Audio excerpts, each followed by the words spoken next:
তরুণ pacer Nahid রানার গতি আর opener Tanzid Hasan তামিমের batting তাণ্ডবে 209 বল হাতে রেখেই 8 উইকেটের দাপুটে জয় পেল বাংলাদেশ। পাকিস্তানের বিপক্ষে 3 ম্যাচের ওয়ানডে সিরিজের প্রথম খেলায় 115 রানের সহজ টার্গেট তাড়া করতে নেমে 15.1 ওভারে 8 উইকেটের জয়ে 1-0-তে এগিয়ে যায় স্বাগতিকরা। দলের জয়ে ইনিংসে ওপেন করতে নেমে রীতিমতো তাণ্ডব চালান তানজিদ হাসান তামিম। তিনি টি-20-র মেজাজে ব্যাট করে 32 বলে 50 পূর্ণ করেন। 42 বলে 7টি 4 আর 5টি ছক্কার সাহায্যে 67 রান করে দলের জয় নিশ্চিত করে মাঠ ছাড়েন তামিম। এছাড়া 33 বলে 27 রান করে ফেরেন সাবেক অধিনায়ক নাজমুল হোসেন শান্ত।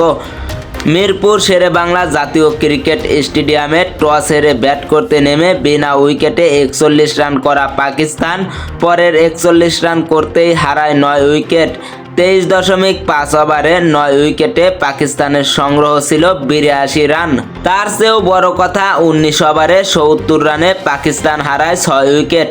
ওয়ানডেতে বাংলাদেশের বিপক্ষে এত কম রানে এর আগে 6 উইকেট হারায়নি পাকিস্তান।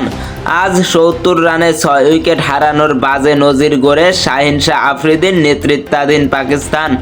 এদিন তরুণ পেস বোলার নাহিদ রানার গতির মুখে পড়ে 30.4 ওভারে 114 রানেই অল আউট হয় পাকিস্তান। দলের হয়ে middle order batsman Fahim Ashraf 47 বলে 6টি 4 আর 1 ছক্কায় সর্বোচ্চ 37 রান করেন।